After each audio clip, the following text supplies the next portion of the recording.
Welcome to today's session. We're going to start in just a couple minutes. Always having a couple technical difficulties getting logged on, and we're going to wait for that to work its way out in about the next 90 seconds. We'll be right back to you.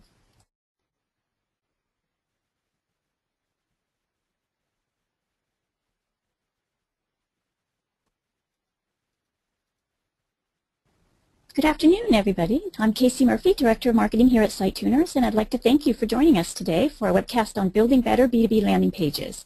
Over the next hour, you'll be learning about the critical components that make up successful B2B landing pages, and you're going to be watching a series of live rapid-fire critiques of actual pages submitted by many of you here in the audience today. Our reviewers are Tim Ash, my boss and CEO of SiteTuners, and Oli Gardner, the Creative Director and co-founder of Unbounce. Tim, as you probably know, is the author of the best-selling book Landing Page Optimization, which is now in its second edition, and he's a pioneer in the conversion optimization space. Oli is the resident landing page expert at Unbounce and is a prolific blogger on the subjects of conversion center design and landing page optimization. He's also the clever one who came up with the name Unbounce. If you're into tweeting, the hashtag for today's event is B2B Live. All attendees are in listen-only mode, but if you have a question, please go ahead and post it to the chat window, which we will be monitoring throughout the hour, and we'll try to reserve some time at the end to take as many questions as possible. So that's it for housekeeping. Now let me turn it over to Tim. Thanks, Casey. Welcome, everyone. Today we're going to do kind of a mixed format.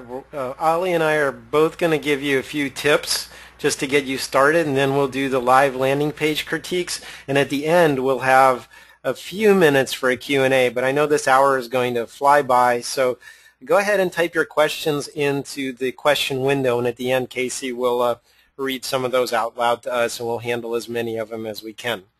Okay, so I'm going to give you just a quick background about SiteTuners, and then jump into a few tips that should help you along.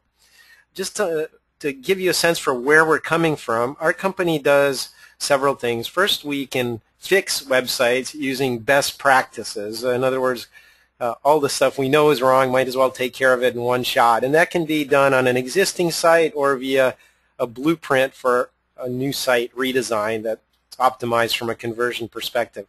We also create test plans and develop testing strategy for companies. And often we're asked, especially in larger firms, to kind of build internal optimization teams and help them ride the learning curve. You may recognize some of our bigger clients. We're definitely a company that works with small clients as well. We have services for small businesses. Okay, that's enough about us. Let me give you 5 quick tips that apply to business landing pages. The first one is appearance matters. You don't want to be this guy. I'm going to do a quick quiz here. I'm going to show you 2 pages, 2 home pages of websites, and I'm going to have you guess which of these is a top international law firm. Okay, here's your choice number 1, and you don't have to vote, just think out loud. Okay, here's the page, and I'm showing it to you what it looked like on a wider screen monitor, so it's left justified just like you see it. And here is the alternative or the other page. Now, you probably all had a strong preference for one or the other. I'm guessing for most of you that would be this second page that I'm showing now. But folks, it was a trick question. Both firms are highly rated international law firms. It's just that the first one looks like it's kind of a time warp back to 1995 in terms of their website. So it's not even the content of the site that matters, but its appearance. Let's do another quick survey. Let's say you want to design a building and you're hiring an architect. Here's one of your choices. This page consists of a bunch of tiny little thumbnails with kind of stylized typewriter-like Times Roman font or something like that, George Architects, and some very poorly lit exterior shots, some design mock-ups and models of buildings. But in terms of first impression, are you more impressed by that or Peter's architecture? Here's Peter's architecture. Now, they don't actually show anything that they've done. I mean, unless they designed, Lake Tahoe or those beautiful arches at Zion. I mean, that's not even stuff they've designed. But they're setting a mood, and they're doing it with appearance very quickly to give you the first impression of quality. And then you can drill down on what they actually do. But probably you're much more likely to perceive them in a positive light. All right, tip number 2 that I want to cover is make your call to action clear. Now, a lot of times as marketers, we want to cram a lot of information on the page, but often it's something that actually is counterproductive. What's important is what's important on the page. So on this page, and this is a large international consulting firm, I have no idea what to do first. The page is all full of information. There's lots of text. There's a few eye-catching graphics, lots of links to click on, but what's the main call to action on this page? I would be very hard-pressed to tell you. And sometimes the call to action is obscured by our need to try to be cool and different. Here is the homepage of Ogilvy and Mather, which is a huge, well-established, mostly traditional advertising firm, but they're trying to be all hip with this as their homepage, folks. Yes, this is their homepage. What's the call to action here? I don't know, but they're too cool to tell me. Don't be like them either. Make your call to action clear. My third tip has to do with asking for too much information. In online marketing, we often have very long forms and ask for information prematurely or out of sequence before someone's comfortable with us, before, I guess you could say, you have a relationship with the company. So one of the things that we do as kind of greedy marketers is ask for too much info, and I'm here to sound the warning bell and ask you to ask for less info. I found this page when I ran across it very ironic. It said, rethinking the role of landing pages in conversion. I'm sure a topic that's near and dear to everyone's heart on this webinar. But in order to get this wonderful white paper from Adobe, you had to fill out this really long form that asks for first, last, email, phone, company, website, country, department, function, job title, primary site objective, industry, and relationship to Omniture, which is a company Adobe swallowed up, which in turn had another company inside of it called Offermatica or Test and Target, and that's who's actually responsible for this page. Now, do you think it's appropriate to ask for all that information when you're asking to give me a download of a white paper? I don't think so.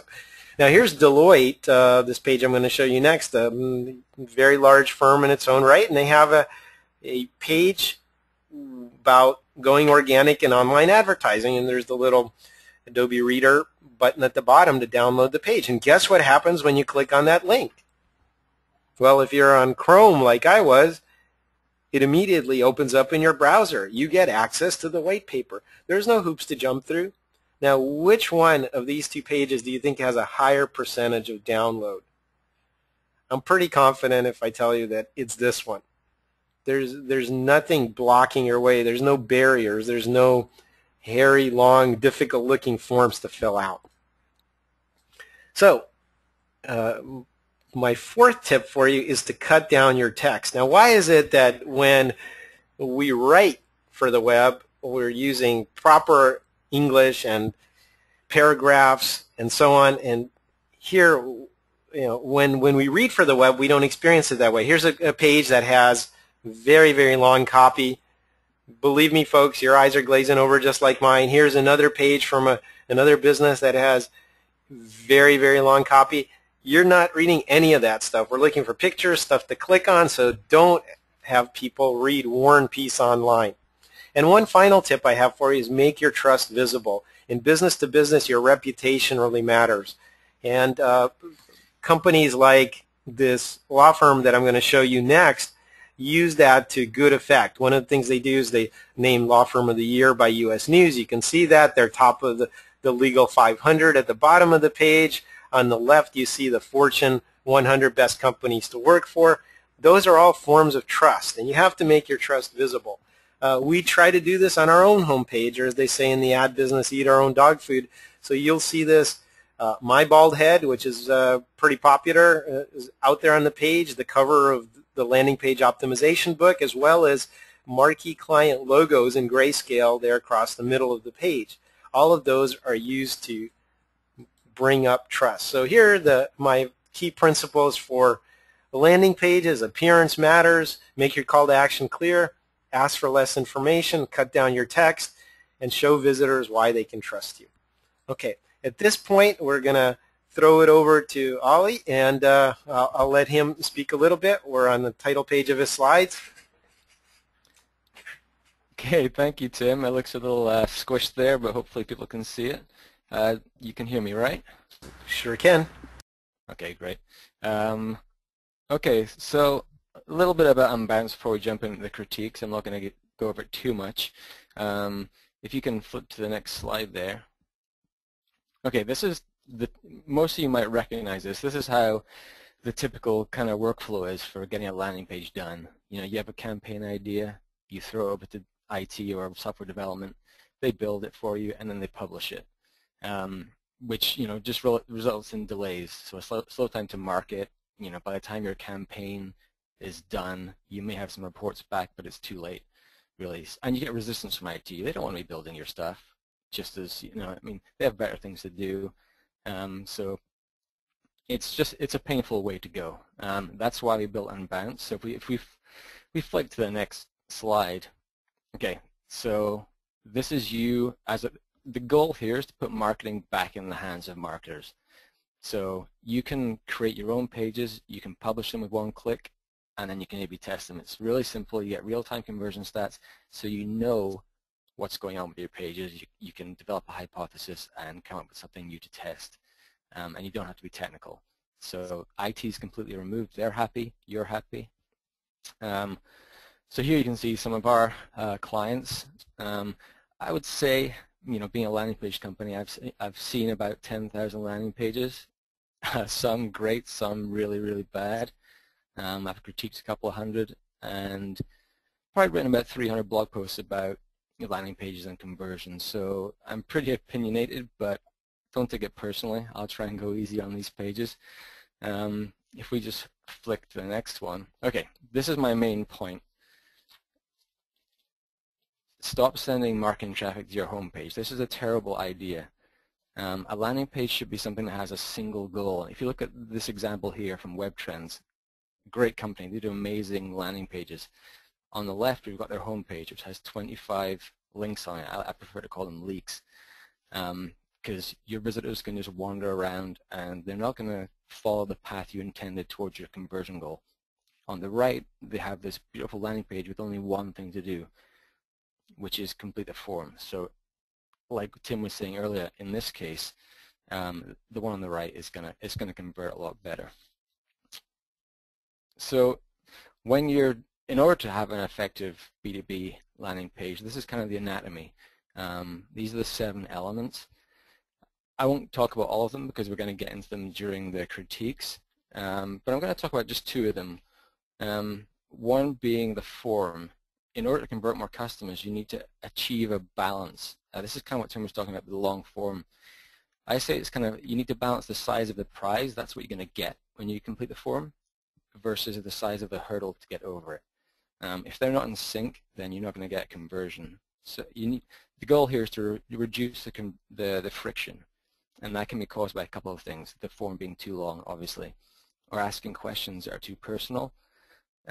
Nobody wants to know. You don't have to enter your gender to download a white paper. That's just that's being rude. Or asking data not relevant to what you're giving away, same kind of point.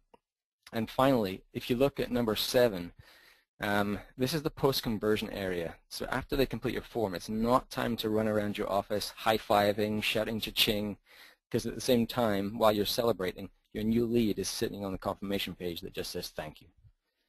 What you want to do is take advantage of the fact that they're in their warmest state because they've just done something for you, and ask for something else. Follow you on social, send them off to another important page on your website, or surprise them with another free ebook if that's what you're doing. You know, then they're going to start thinking you're generous and trustworthy. So with that, we can go ahead to the reviews. Yeah, and before we start with the reviews, I want to remind everyone, please tweet the crap out of this. The hashtag is B2B Live. I'm at Tim_Ash. Oli has his personal Twitter handle, but we're going to use Unbounce for this one. So please, if you like what you're hearing or you don't, or you want to argue us with or tell us we're full of it, we're open to all of that. And what we've done is... and Oli, sorry. Oli, I just want to mention we've got a couple chats of people having a hard time hearing you, so make sure your opinion is loud and proud. Okay, I'll turn it up. All right, so we've picked several websites and landing pages that you guys have submitted, and we're going to tear right into them. So we're going to tag team these as quickly as we can and leave a little bit of time for Q&A at the end. Oli, why don't you take a first shot at this one? All right. Hopefully everyone can hear me now. I'm going to speak up a little bit. First off, we're going to get back to my pet peeve. This is a home page, right? So it's not going to convert as well as a landing page. But what I do like, it's a very clear headline. It's big, and it's really easy to understand. So that's an important thing for your ADD visitors, to keep them on the page and start continuing down. What I don't like, again, is it's not a targeted landing page. And some of the links just leave the site entirely, which is just really terrible. It doesn't have a form, so it's not really about gathering leads. And it could use more context in the video to show it actually being used. It's more of an animated video, but you need to show your product being used to really be more effective. Think about Slapchop. I mean, I know it's the most terrible advertising you've ever seen, but you could see it being used, and just to embarrass him, our CEO has bought 2 of them, and I can testify to the fact that they don't work. But everyone believes they do work because it shows context of use in the video. That's what you need to be doing. Yeah, I would say one thing that video is a very dangerous thing on a website, and I don't mean that in a bad way. It will draw attention, but even how you show a static video player is very important. So it looks to me like almost like the start 14-day free trial button is secondary here, and you really want me to watch that video first. But it's confusing because on the video it says more videos. That's a little strange. Also, the video itself, I would carefully select the thumbnail that you see, and a lot of times you don't have that flexibility with video platforms, so we usually suggest putting a static image to represent the video, and when you click on it, then you get it to pop up in a nice big light box. By doing embedded players like this in the page, you have the worst of all worlds. They take up a lot of screen real estate, but they're not really big enough to have a high-quality video play inside of them. So I think both for attention-getting reasons and just a boulder that you have to design the rest of your page flow around, I would minimize the size of that video. Any other thoughts on this one? Well, one of the nice things about it, I mean, it's about testimonials, and they have testimonials everywhere on this page. So, I mean, they're kind of, like you said, they're eating their own dog food, so that's a plus. Well, I would argue with you there. No surprise, right? But we don't, just the part we see above the fold, and we intentionally did this at 1024 resolution to kind of give you a lowest denominator. That's just a bunch of text to me. The fact that it's a testimonial and that I have to scroll down to see that even a little bit. And nobody likes to read text. I think what's more important for business to business is marquee clients. Do you guys have any clients? Testimonial Monkey? I assume you do. Just like on our homepage, you want to show your big ones. We both did them on our introductory slides, our client list. The power of that is to say, I won't get burned if I go with you as the vendor for whatever I'm doing. So I think text testimonials are good deeper in the site when you have something that's, say, industry specific, but on the homepage you need it in the form of badges. Yep, definitely. All right, let's move on to this one. Yikes. Tell me why you said yikes. The headline, what? It's way too long. I have no idea what it means, and I fell asleep and my head pretty much hit the back button. This needs to be broken down into a headline and a subheader. I much prefer this approach. My recommendation would be something like a search engine for data sheets and UI yellow cards, even though I don't know what they are. And then followed by trusted by nearly 400,000 plastic professionals, right? So the first one explains what it does, the second why you should try it. But this is just, I don't know. Yeah, well, the overall impression is it's just one big text-heavy page. That's the problem with it. I like the social proof of, how many people rely on it. That's good. But again, I'd like to see, client logos, even if they're small and grayscale or arranged somewhere here on the visible part of the page.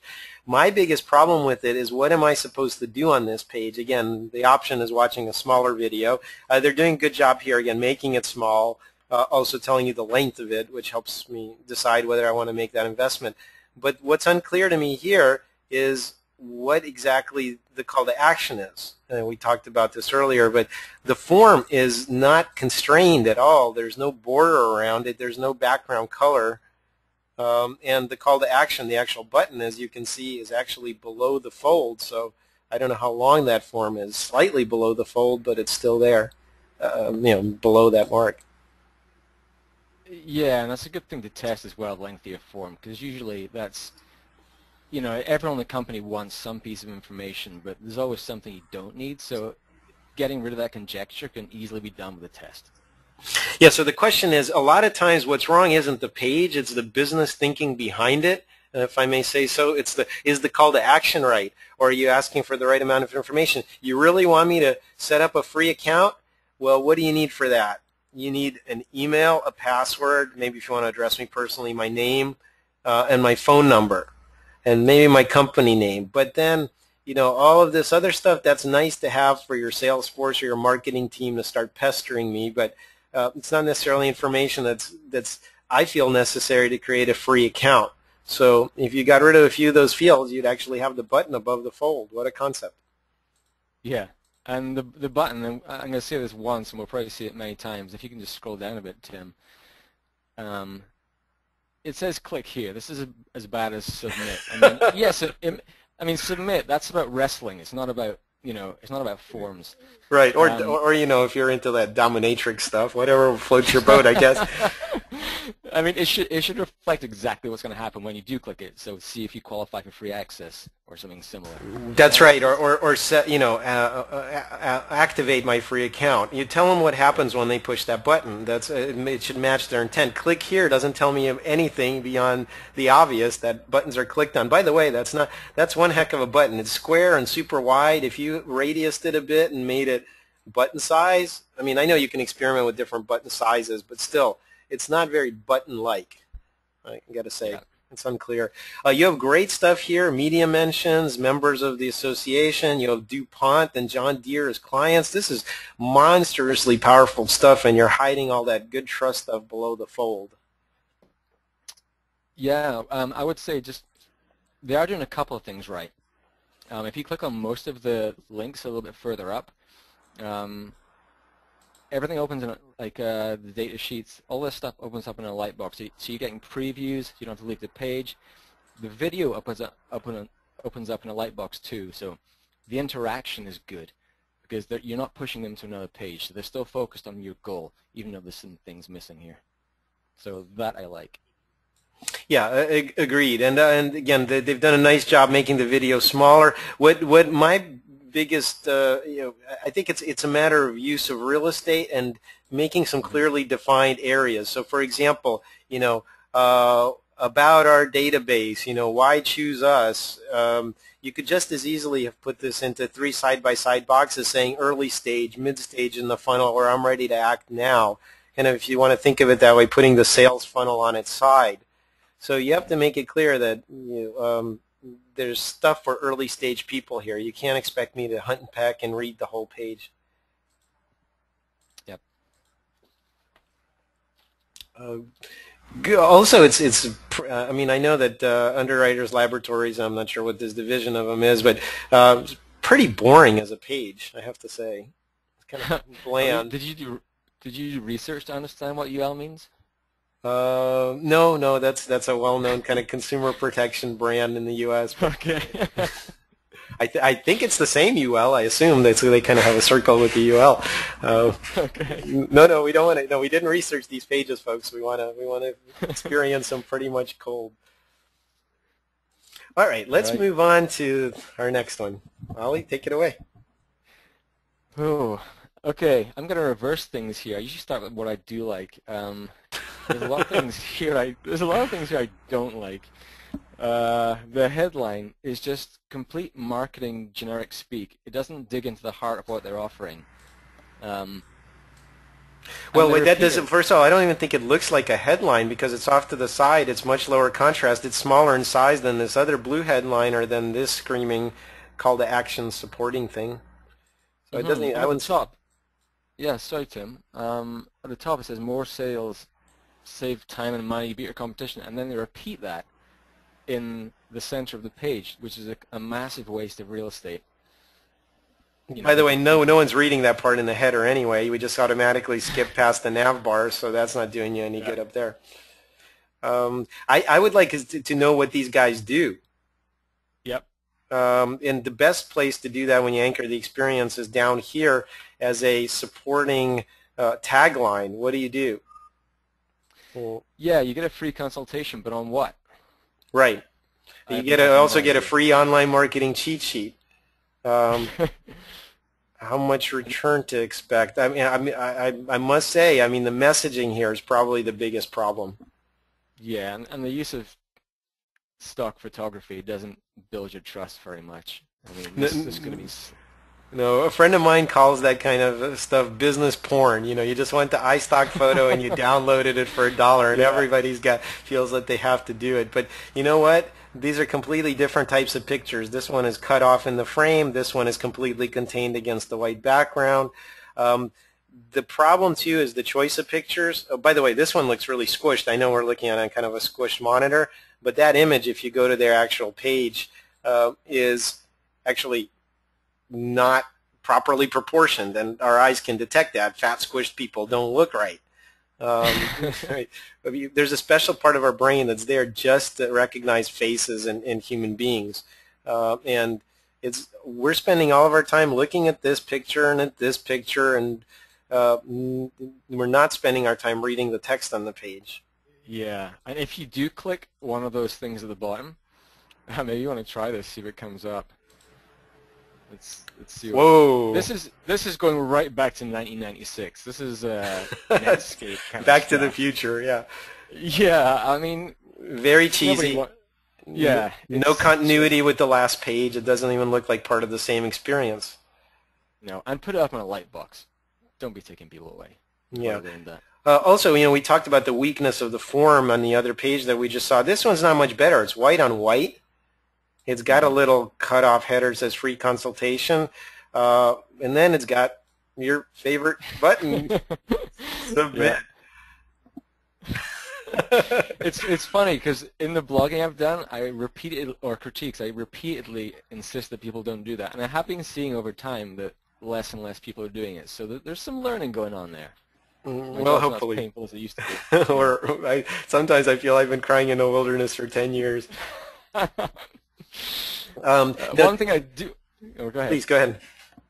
I was going to say one thing I do like is the use of a directional cue. I mean, the arrow. It's a little cheesily done, but it is important to let people know what you want them to do, especially on a page like this. So it does draw your attention to the right. So, you know, it's a minor win. But if you have 10 minor wins, you're probably going to have a bigger win. Yeah, but again, if that's really so important, why is this jammed into this kind of supporting narrow right column format and has no background color against it? Also, by the way, just as a little tactical note, we don't recommend ever using reverse text like that, because what you've actually done is decapitate that from the rest of the form. You want the headline to be inside of the form, not floating above it and separated from it with the color change. I'm done on that. I tried to be nice. Okay, well, it's not working. Let's move on to the next one. Do you want to start this one? Okay, well, to me, and especially if you saw this on a larger monitor, there's a complete lack of page structure here. It's not clear where there's the header, where the page begins or ends. Everything is just like is plunked in. You know, in other words, I could just float around this page. I can go through there, around this thing, down through the form and back. There's no containment. I'd like to see more page structure. Also, it relies a lot on reading, which I hate, and nobody does on the web. I mean, we all have the attention span of a lit match, so if that's your page headline at 3 lines, it's about 2.5 lines too long. No one read that. And And they talk about simple 401As, whatever those are. Simple 401 makes your 401A valuation easy and affordable. We provide a call, blah, blah, blah, blah, blah, blah, blah, wah, wah, wah, wah, wah, wah. No one's reading that, folks. We went to sleep a long time ago. Certified or quality company valuations. Isn't that what I believe that's what a 401A is, 409A rather. Company valuations at a fair price. I mean, there's got to be a page headline. Get your valuation report. Well, what does that mean? I'm getting a valuation? My other problem with this is the call to action here is kind of a conflicted one. It's almost like you're getting the valuation for free. I don't get the difference between a valuation and a valuation report. Right. I'm gonna take the form to town, actually. Let's start with it being the worst form ever. Wow. You'll see why in a minute. I mean, one plus is the subheader, a senior partner will get in touch with you right away. It sets expectations. But if you look at the form, the only required field is your name. Tim, I don't know if you want to just type your name in there. Sure, okay. You know my name when I do forms, right? And then hit Get Started Now.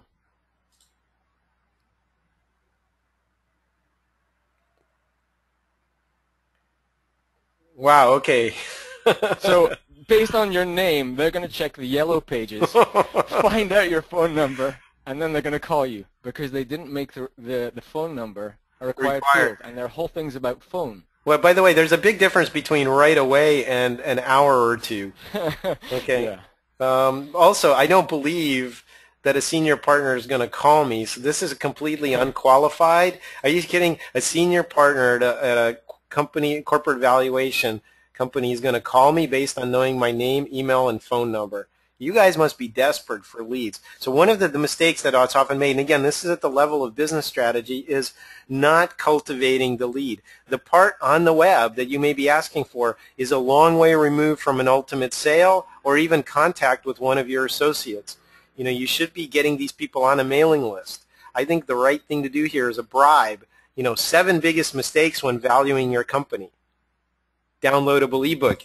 And under that, guys, it's a good bribe. You could still ask for name, email, and phone number. Maybe not even phone number because you don't need it at that point. You just need the right to communicate with me, warm me up, show your thought leadership and expertise over time. And as I'm making this decision, and I've forgotten the other companies that have tried to do a form grab like this on me, you now have communication going with me, and you win over time. So it shouldn't be a free report. It shouldn't be a promise of someone getting in touch. Just get my email and start showing your thought leadership. Yeah, and to give even more trust to that, use the Amazon model, like the look inside. Give a preview. You know, you got this report on the left. Click on it to get like a little bit of a preview of what you're giving away or an example report, so people can see what they're getting for as little as $2,000. Yeah, well, yeah, and that's a great point. It could be, you know, a very specific report with the client name blacked out, but give me a sample, see the quality of it. Okay. The other thing I'd like to have is, are you certified by anyone? You know, there must be regulatory bodies that say you have to be a member of the, you know, Company Evaluators of America or something like that. Do you have any clients? That might be nice to know because there's no evidence of it here. Why should I trust you, I guess, is the kind of higher level question I'd be asking. Yeah. I do like that it is more of a landing page than some of the ones we've looked at. I mean, there's only one thing to do, really. Backed up with the phone number, but that's kind of nice. Yeah, and this is, by the way, thanks for bringing that up because I think the phone number is underused. Even though it's clear and it's orange and it stands out, I think it should be an alternative call to action in parallel with the form. So either get your report, that's the form over here, or call us now, we're standing by. Okay, I think that, folks, a phone lead is usually worth 5, 10, 20 times what a form fill is because you still have to reach out and contact those people on the form. They're not as hot. But an immediate, you know, click to call or call me now or have them call you, that shouldn't be just in the upper right as an informational thing. That should be part of your call to action in many cases. Yeah, and it's a much stronger sense of intent. I mean, putting your email in to get something is one thing, but phoning someone or asking them to phone you is showing that you're really interested. That's right. That's why it's often much more valuable or much closer to the close. Yeah. Back to the form. I think on error checking, we really need to do a better job here because, it's only your name is required, and they do the error checking there. If I leave the field, but really, if the other stuff isn't required, then how are you going to contact me? That's what I don't understand. You at least need my email or my phone, one or the other. So it's a little strange because you're saying we'll get in touch with you right away. We will call you at this number. That's what you're telling me messaging-wise, but then you don't demand the number. So I'm a little confused at the thought process behind this. Yeah, and it's a minor thing, but the button is the only interactive thing on the page, but yet it's the same color as many other things. Like if you want to make your interactive elements a different color, or at least give some contrast to your button so it stands out. It's a minor thing, but like I said, you change a whole bunch of minor things and your page immediately becomes better. Yeah, and again, I don't really understand. Maybe it's just the examples we happen to choose, but all forms should have a containment. They should be inside of a colored box. The headline should be inside of that form along with the call to action. Basically, for direct response pages like this, we refer to it as the Holy Trinity. In other words, you need a page headline, which is too long-winded here. You need a clear action block with a subheadline, and again, it needs to be contained. And then you need the button or the call to action. So headline, action block, subheadline, and button. That's kind of a visual funnel, and that should be the priorities on the page. And that's missing here. I think this giant picture is just a bit too distracting and random. Yeah. Any other thoughts or comments on this one? I think down below is some of the stuff that should be above. I think I caught a little sneak peek at. Yeah. So I do like these benefit statements. They're nicely laid out. They're answering a question. This is really good. But again, if you're not capturing their attention at the top, they're not going to come down here. That's right. So to your point, this is more kind of what I call greedy marketer syndrome, is fill out the form, but you don't have that stuff for the earlier stage people that just might be considering doing it or want to understand your value proposition. And in its current form, as you point out, it's not discoverable. I wouldn't even think to scroll down that far and expect useful information down below.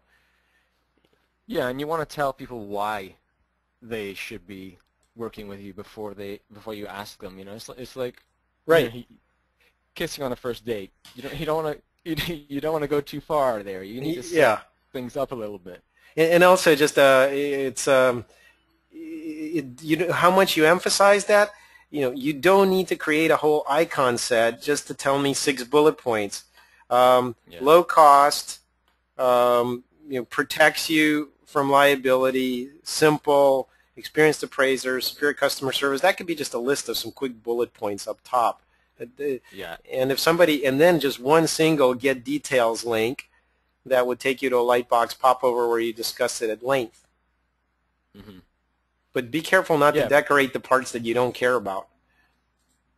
Yeah, and like you say, if you make it simple bullet points, then you could have reduced the size of that image up top and you could have put the bullet points there. Or even on the image. I mean, that's fine.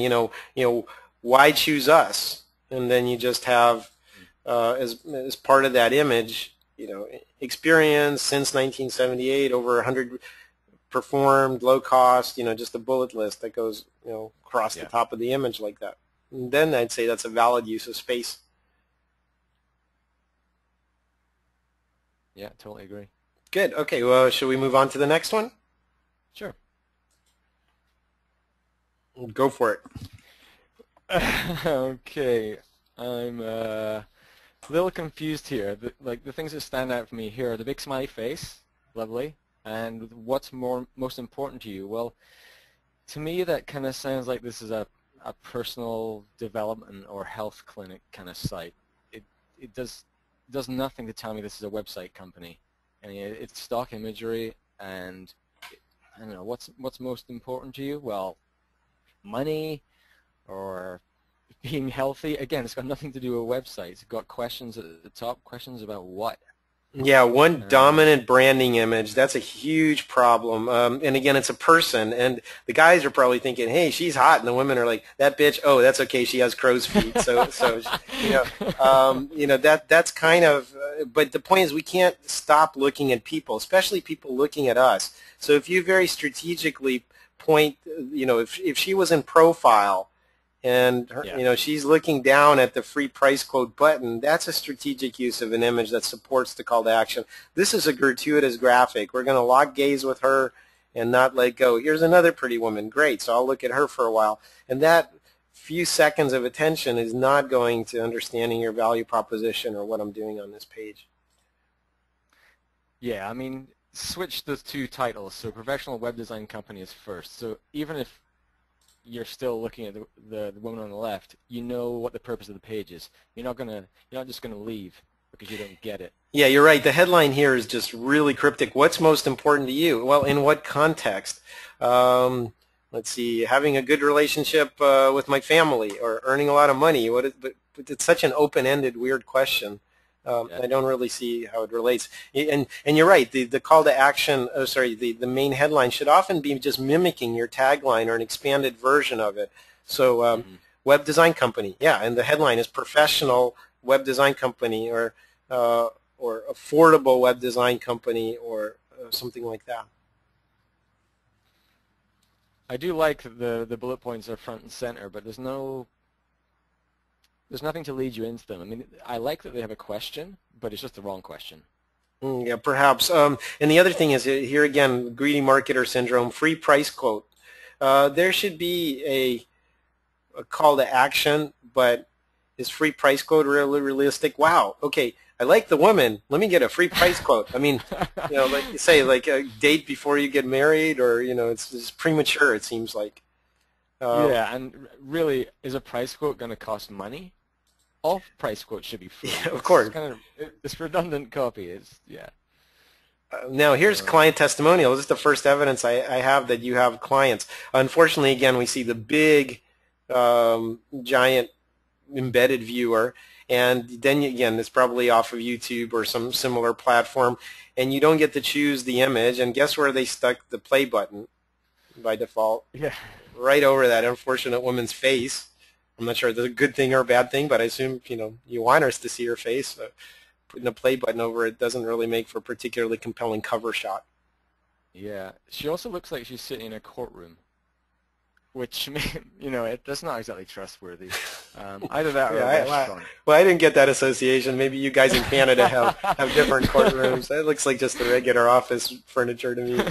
I don't really get the sense for what these four things have to do with each other. One of the things you have to be careful of visually is having a similar visual style. Here you have three logos. Here you have a stock photo of a person. Here you have some kind of report screenshot. And here you have a photorealistic image of what looks like a smartphone. The point is, none of those pictures look like each other. You need to have a consistent visual style. You could have an icon set like we saw in the last one, or all photographic images, but they have to be the same. Yeah. Because here the airplay that her face is getting is much more than this report screenshot can ever hope to get. Yeah, I think I've kind of said all I can about that, really. All right. Well, we have yeah. All right. Well, let's continue. We have a couple more, and then we'll take some quick questions. Go, Oli. All right. Well, the headline and the subheader are really good here. The first asks a question, which keeps you reading, which is important on this page because there's so much to do. And the subheader backs it up with stats and another question. So they're trying to engage with you and push you down the page. And the CTA, again, it does a doubling up thing. Explains the benefits of starting a trial, and the subtext has a money-back guarantee. So, there's a bit of safety and trust involved there. But again, it's way too busy. Yeah, for me, I look at these things visually first. What's my first reaction? And so basically, this looks to me like every Web 2.0 site. Hey, it could look a lot like your Unbounce site. I mean, no, I'm not trying to be offensive. What I mean is if you're trying to sell SaaS-based software for a few bucks a month or whatever, that's fine. You can use cartoony Web 2.0 kind of look, but this is lead generation for doctors, so you have to feel credible. I don't want cartoon patients. I want real ones. So, to me, this is a mismatch to the type of business that you're doing. You're selling to doctors, so you need to look a little more corporate and not so. This is more like something you'd aim at consumers or small office, home office kind of business. I think it's great that you have the trust down there. I think that's really powerful stuff, and I promoted maybe to a right column so it's clearly visible above the fold here. I think that's really important. The subheader under the logo is kind of nice. That maybe wants to be pushed down into the main area because it kind of states something a bit more what they do rather than just I don't know. It's a bit more on point than the first header. Well, I'm confused with the business model. Again, not having looked at it. Well, first of all, any claims about being number one, whether it's true or not, you can demonstrate that in more objective stuff, but claiming it's never going to work. Right. Connecting patients with the best clinics, that sounds like a marketplace for consumers to find doctors, but then the headline is, do you want more patients, which is very strange. Talking to doctors, yeah. Yeah, talking to doctors. So what are you, a marketplace for consumers to find clinics, or are you lead generation for doctors? There's those, again, the tagline and the main headline of the page should be both on the same message. Yeah. Going back to the fact that it's really busy, I think really you need more patience than patience to stay on this page. different spelling there. Yeah. One thing that's this may be subtle, but the background graphics here are really kind of distracting. We look for points of visual interest, and using that detailed wallpaper in the background is actually drawing unnecessary attention to stuff you don't want me to look at. The boring stuff should be completely bland and boring. That should be a solid color, or at most a gradient, but not anything with a pattern on it.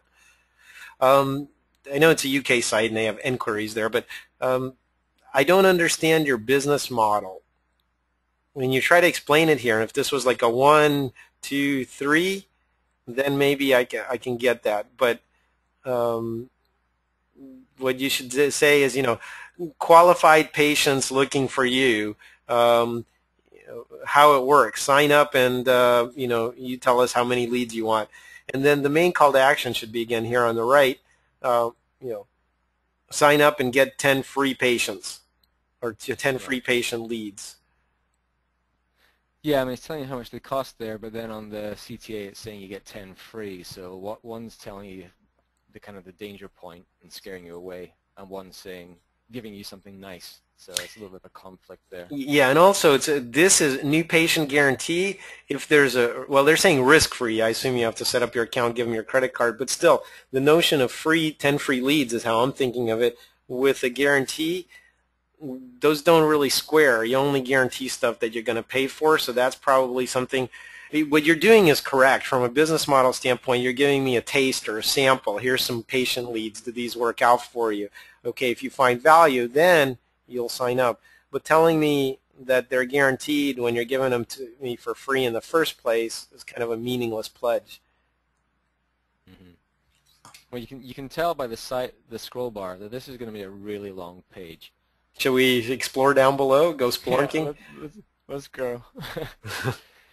Whoa, whole another experience of the company.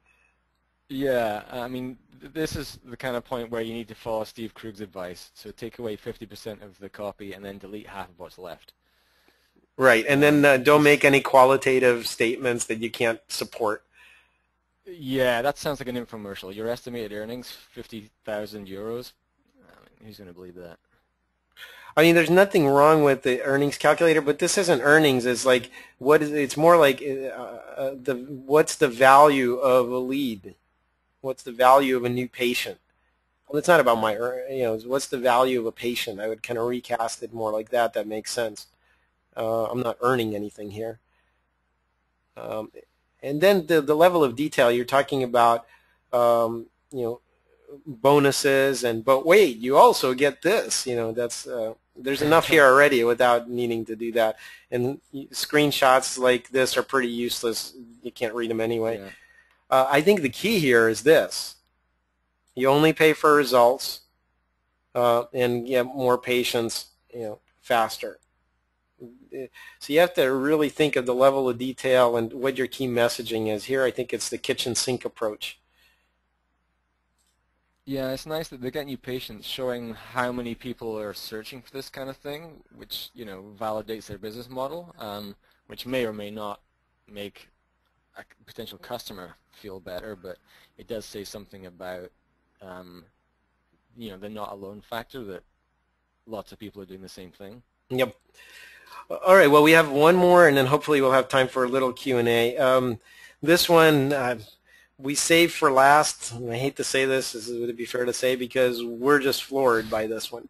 Go ahead, Oli. Yeah. All right. Well, first of all, the live chat, I had some nice notes about that, but that was on a bigger screen. Because when we close this, we can leave it for now. When we close this, there's probably going to be a ton of stuff behind it. So half the page is hidden by the live chat pop-up. Yeah. What it should do, a lot of live chat things, they just kind of hover around the bottom of the page, and you interact with them if you want to. I don't necessarily want to interact with live chat. That's right. In fact, there's surveys that show only 3 to 4% of people ever will. That's just not a preferred mode of communication for most people at the moment, anyway. Yeah, I mean, if they work, they work. I mean, they can convert a fence sitter into a customer if you get the chance to interact with them. But yeah, if people are going to ignore them, just keep it down the bottom. Don't automatically spring it on someone. Yeah, the production quality of this page is really, really piss poor. I mean, it doesn't look professional at all to me. Just some text, some images with rounded stuff, and no page structure, nothing. And I understand it's a direct response landing page, but still, the production quality has to go way up. Yeah. If you close the live chat, you're going to get what you've been asking for all day. There we go. Now, how brilliant was that? I know. I've been asking for a form that's got a background color and a clear headline. By the way, this is too long. It should just say "Get your free sample" or, you know, whatever, similar to call to action. But at least it's clear that it's a form. Yay! That's the first one of those we've seen all day. Okay. But we don't get what you do. Both Oli and I struggled with this. Qualify for a free custom print sample. Huh? Why would I need to qualify for a free sample? That's really strange. Yeah. Second of all, you don't tell. Yeah, and it's almost like the headline, you know, is something that goes in the call to action subheadline. That's where it belongs. But what are you about? Custom label and barcode printing, right? Or custom code printing on product packaging. Well, then just say that. That's your page headline. Custom code printing on product packaging. Yeah. And if you're going to stay with those images, put a little annotation underneath each one to kind of explain what it's for, how it's being used, or maybe what the benefit of doing it is. I mean, there's not really any benefit statement here. Yep. So I think we've gone through these. We're going to wrap up and take a couple of questions. Before we do, we have a special offer from both Unbounce and SiteTuners that we want to present to you. So yeah, there's a URL. It leads to a landing page. Luckily, I'd look pretty stupid if it didn't. So yeah, try it on unbounce.com/st. SiteTuners. Okay, 50% off for 3 months. Great, very flexible platform with built-in split testing. We love Unbounce. Thank you. And on the SiteTuner side, if you liked what you heard and you weren't too threatened or offended by it, and you want 45 to 90 minutes of an interactive live critique of your site, then we can offer that with our Express Review. You get the video transcript of the whole interaction. Just go to expressreview.com, and after you've ordered, here's the special offer. If you're not afraid of me, I'll do the first 3 myself. After you've ordered, just mention B2B Live, and it'll get routed to me. Okay, I think we have time for a couple of questions, Casey. Yep, Just a few. Well, first I want to mention on VideoJet, well, we got a message in the chat window that we reviewed the wrong site. So maybe we can do a blog post and reviewing the right one. So Azra, you send me a note if that's okay with you, and we'll do it in writing as an upcoming blog post. Yeah, we apologize if that's the case. Okay, yeah, that must have seemed pretty weird. A couple of people asked us what are good suggestions for buttons if it's not submit. Well, again, I think the key that Oli was talking about is to match the user's intention. Tell them what's going to happen when you push that button. If you push the button, submit's not going to happen. I mean, what does that mean? It means the form was submitted. Well, no duh. Yeah, it's not very user-centered. Okay, and then along the lines of photos, we really bag on iStock photo and using stock images. What do you suggest are alternatives? I go back to context of use. It should be, you know, say you have a collapsible ladder that lets people reach up onto a higher shelf. You want to have a series of photos that shows it packed away in a small space, then opened up, and somebody reaching up to grab something they couldn't reach before. So a couple of steps to really validate the benefit of the product. But we're talking business to business here, and if you're talking about representing more abstract services or offerings, at least have real pictures, your own staff, your own building. Have them properly shot. I mean, you can go get a Groupon for a local photographer and get staff headshots made, for example, or a group photo of your staff. Make it genuine, not just generic. Mm-hmm. Now, I want to give a quick shout out to the web team over at UL, Nathan. They actually have made some of your revisions already. So how's that? I don't think you've ever got that kind of response. Well, let's reload it. Awesome. Well, it hasn't gone live yet, but anyway, good job, guys. So, no, I think that the headline is shorter. Oh, so, you're right. Prospector Plastics Database. Fantastic. So, anyways. Wow, that is fast. That's responsive design. Okay, question. If your landing page is specific to a certain target audience, can't you speak to them in their language? You know, medical jargon or legal or whatever. You know. Try to avoid jargon. USA Today, this won't surprise many people, is written for a 5th grade reading level. I mean, just avoid jargon altogether. You probably have a lot more industry expertise than even the people visiting your site. So, you know, speak like a person. Yeah. Avoid jargon at all costs. Okay. Okay. Let's go on. No, go on, Oli. Well, I was going to say, you know, one of the huge benefits of a standalone landing page is that this isn't to do with language, but, well, it's kind of to do with language. If you're running a PPC campaign, you shouldn't send it to your homepage. It should be to a landing page, because if you're testing it, trying to get buy-in to change your homepage is just a political nightmare. It's not going to happen, and all your SEO benefits of how you've tweaked your homepage in the past, they're going to go away if you're constantly changing it. So yeah, that's why a promotion-specific landing page is good. I completely agree, and I think it needs to match the intent. So if you are sending it from a certain keyword, it needs to be all about that. And if it's a technical keyword, that's okay. I'm not saying don't do it when it's relevant, but just try to avoid jargon, or if you use an acronym for the first time on a page, expand it and tell people what it means and so on. Here's a question about trust elements. In one of the examples I think you gave, Tim, it was at the bottom of the page, you know, probably appearing under the fold. In a couple of other examples, it seemed like the trust elements were, you know, were also sort of floating towards the bottom. What do you think? Where do you think is the best placement? Well, I think it needs to be above the fold, because they're going to evaluate your trust when you get there. So again, to just borrow our own homepage as an example, here are our marquee client logos. Here's a cover of the book, and there's me as a personal brand, if you will, and they're all visible on the, you know, on the above the fold portion clearly. So it's more of a badging issue than it is a reading or considered response thing. So it has to be visible above the fold. Great. Oli, any other things to add? No, I think you said it well, and I'm just trying to think of our own website in case we've made that mistake. But no, I think we're covered. Now we're starting to lose people, so I'll just ask this one last question.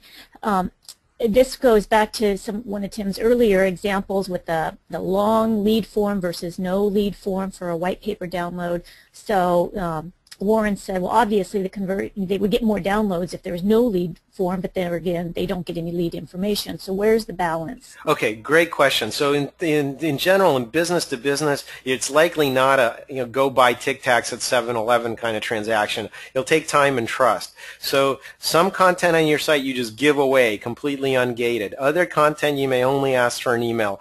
And in general, you shouldn't ask for information unless it's absolutely necessary to complete the current transaction. That's the form field test that I talk about in my book. So progressive disclosure, get information over several interactions with them, get it over time till you have a full profile. Nurture the lead. Don't think of the bottom of the funnel grab. Okay, now before we sign off, I want to mention to everybody who submitted a URL, we got literally over 100 URLs, so it would have been impossible for us to get through in an hour. But if you're okay with us trying to do a review on a future blog post, just send a note in the chat window and let me know that, and then we might take that route to get you some feedback. And then I'll leave it to you, Tim and Oli, to sign off. All right. Well, Casey, thanks for hosting the webinar. I really appreciate the great job you did. Oli, it was, as usual, lots of fun, and we look forward to seeing you guys on our next webinar.